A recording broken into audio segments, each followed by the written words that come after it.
जय हिंद दोस्तों।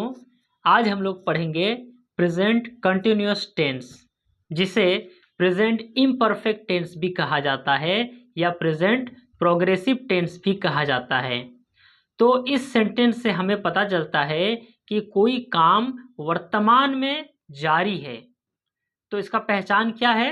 हिंदी वाक्य के अंत में रहा हूँ, रहे हो या रहे हैं या रहा है इत्यादि ये सब रहता है। इसका सिंपल सा ट्रांसलेशन करने के लिए स्ट्रक्चर क्या है? सब्जेक्ट प्लस इज या एम या are plus verb one plus ING, और अगर ऑब्जेक्ट रहेगा तो प्लस ऑब्जेक्ट। ये जो वर्ब वन प्लस आईएनजी है, इसको एक साथ वर्ब फोर भी कहा जाता है। तो सबसे पहले हम लोग सीखते हैं कि इज, एम और आर का इस्तेमाल कैसे होता है। तो अगर फर्स्ट पर्सन सिंगुलर नंबर हो यानी कि आई, तो उसके साथ एम का इस्तेमाल होता है। फिर अगर ये प्रेजेंट कंटिन्यूअस टेंस में है तो वर्ब वन प्लस आईएनजी का इस्तेमाल करेंगे। और अगर सेकंड पर्सन का सिंगुलर नंबर हो यानी कि यू, तो उसके साथ आर का इस्तेमाल होगा। और थर्ड पर्सन सिंगुलर नंबर का कोई सब्जेक्ट हो, जैसे ही, सी, इट या कोई भी एक नाम जैसे प्रेम, तो उसके साथ इज का इस्तेमाल करेंगे। बाकी प्लूरल नंबर में चाहे वो फर्स्ट पर्सन का हो, सेकंड पर्सन या थर्ड पर्सन का हो, तो हमेशा आर का इस्तेमाल करेंगे। ठीक है, तो हम लोग सबसे पहले देखते हैं अफर्मेटिव सेंटेंस यानी कि सकारात्मक वाक्य। इसका एक एग्जाम्पल लेते हैं, जैसे तुम अंग्रेजी सीख रहे हो। तो यहाँ पे हम लोग देख सकते हैं कि वाक्य के अंत में क्या है? रहे हो। तो यानी कि ये प्रेजेंट कंटिन्यूअस टेंस में है। तो यहाँ पे तुम क्या है? सब्जेक्ट है। सीखना, सीख रहे हो, ये क्या है? वर्ब है। और अंग्रेजी ऑब्जेक्ट है। तो हमें पता है कि इसका सिंपल सा ट्रांसलेशन करने के लिए स्ट्रक्चर क्या है? सब्जेक्ट के बाद इज, एम या आर का इस्तेमाल करेंगे, फिर verb one plus ING plus object. तो तुम का इंग्लिश क्या होता है? यू। और यू के साथ क्या लगता है? आर लगता है, तो यू आर। उसके बाद सीखना, सीखना का होता है लर्न, LEARN, लर्न। और उसके साथ आईएनजी लगाएंगे तो ये बन जाएगा लर्निंग। क्या सीख रहा है? अंग्रेजी, तो इंग्लिश। तुम अंग्रेजी सीख रहे हो, तो इसका ट्रांसलेशन हो जाएगा you are learning English. Next देखते हैं एक और एग्जाम्पल, रोहन चिट्ठी लिख रहा है। तो इस वाक्य में भी लास्ट में क्या है? रहा है। तो यानी कि ये प्रेजेंट कंटिन्यूअस टेंस का वाक्य है। तो यहाँ पे रोहन क्या है? सब्जेक्ट है। लिखना, लिख रहा है, ये वर्ब है। और चिट्ठी क्या है? ऑब्जेक्ट है। तो हम लोग कैसे करेंगे इसका ट्रांसलेशन? सबसे पहले लिखेंगे सब्जेक्ट यानी कि रोहन। ये एक नाम है, तो रोहन के साथ क्या इस्तेमाल होगा? Is, Rohan is. उसके बाद लिखना का क्या हो जाएगा? राइट होता है, लेकिन जब आईएनजी लगाएंगे तो राइटिंग हो जाएगा। ठीक है, इसको ऐसे लिखेंगे, राइटिंग। क्या लिख रहा है? चिट्ठी यानी कि letter. Rohan is writing letter, क्या ये करेक्ट है? नहीं, क्योंकि लेटर को हम लोग गिन सकते हैं, तो यहाँ पे आर्टिकल ए का इस्तेमाल होगा। अब ये करेक्ट है, Rohan is writing a letter. Next देखते हैं नेगेटिव सेंटेंस यानी कि नकारात्मक वाक्य। इसका सिंपल सा स्ट्रक्चर क्या है?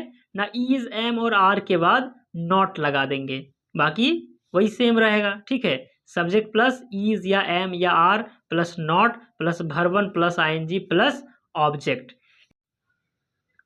मैं नहीं दौड़ रहा हूं, तो यहाँ पे वाक्य के अंत में रहा हूं है, यानी कि ये प्रेजेंट कंटिन्यूअस टेंस का वाक्य है। तो दौड़ना क्या होता है? वर्ब होता है, तो ये पूरा हमारा वर्ब बन गया। और मैं यहाँ पे सब्जेक्ट है। और चूंकि इस वाक्य में नहीं का इस्तेमाल है, यानी कि ये एक नेगेटिव सेंटेंस है। तो इसका ट्रांसलेशन कैसे करेंगे? सबसे पहले सब्जेक्ट, तो मैं का इंग्लिश क्या होता है? आई। उसके बाद आई के साथ एम का यूज होगा यहाँ पे इस वाक्य में। क्यों? क्योंकि ये प्रेजेंट कंटिन्यूअस टेंस का वाक्य है। आई एम हो गया, उसके बाद नहीं का नॉट लगाएंगे। और दौड़ना का क्या होता है? रन। तो यहाँ पे वर्ब 1 प्लस आईएनजी जब लगाएंगे तो रनिंग बन जाएगा, I am not running. Next देखते हैं, वर्षा नहीं हो रही है। तो यहाँ पे वाक्य के लास्ट में क्या है, रही है, तो ये प्रेजेंट कंटिन्यूअस टेंस का एक वाक्य है। और नहीं लिखा हुआ है तो ये नेगेटिव सेंटेंस है। तो वर्षा होना का जब इंग्लिश में ट्रांसलेशन करते हैं तो ईट से शुरू होता है, ठीक है, ईट, उसके बाद ये प्रेजेंट कंटिन्यूअस टेंस है तो ईट इज, उसके बाद नॉट, इट इज नॉट, और वर्षा होना का होता है रेन, तो इट इज नॉट रेनिंग हो जाएगा। नेक्स्ट देखते हैं इंटेरोगेटिव सेंटेंस, यानी कि प्रश्नवाचक वाक्य। तो इसमें हम लोग सिंपल सा क्या करते हैं कि जो हम लोग प्रेजेंट कंटिन्यूअस टेंस में इज, एम या आर का इस्तेमाल करते थे उसको सब्जेक्ट के पहले लगा देना है, ठीक है। तो इसका स्ट्रक्चर क्या हो जाएगा, इज, आर या am plus subject plus verb 1 plus ING plus object. एक एग्जांपल देखते हैं, जैसे क्या सोहन खाना खा रहा है। तो यहाँ पे एक प्रश्न पूछा जा रहा है तो ये इंटेरोगेटिव सेंटेंस है। और किस टेंस का है तो वो लास्ट में देखना पड़ेगा, रहा है लिखा हुआ है तो ये प्रेजेंट कंटिन्यूअस टेंस का एक वाक्य है। तो सोहन क्या है, सब्जेक्ट है, खाना क्या होता है, वर्ब, और ये जो खाना है ये ऑब्जेक्ट है।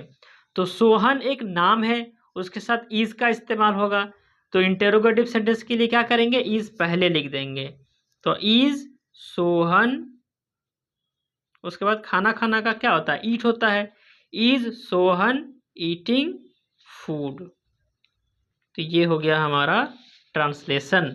और एक लास्ट देखते हैं, क्या वे लोग सो रहे हैं, लास्ट में रहे हैं लिखा हुआ है प्रेजेंट कंटिन्यूअस टेंस, और क्या पहले लिखा हुआ है तो इंटेरोगेटिव सेंटेंस। तो वे लोग क्या है, सब्जेक्ट है, और सोना ये पूरा वर्ब है। तो वे लोग यानी कि दे प्लूरल है, उसके साथ आर का इस्तेमाल होगा, तो इंटेरोगेटिव सेंटेंस में आर को पहले लिख देंगे, आर दे स्लीपिंग। तो क्या वे लोग सो रहे हैं, आर दे स्लीपिंग। ये हो गया हमारा सिंपल सा ट्रांसलेशन। तो दोस्तों आज इस वीडियो में यहीं तक सीखते हैं। नेक्स्ट हम लोग इसके बाद वाले सेंटेंसेस का ट्रांसलेशन अगले वीडियो में देखेंगे। तब तक के लिए आप जुड़े रहिए मेरे चैनल से। अगर सब्सक्राइब नहीं किए हैं तो कर दीजिएगा। Thank you.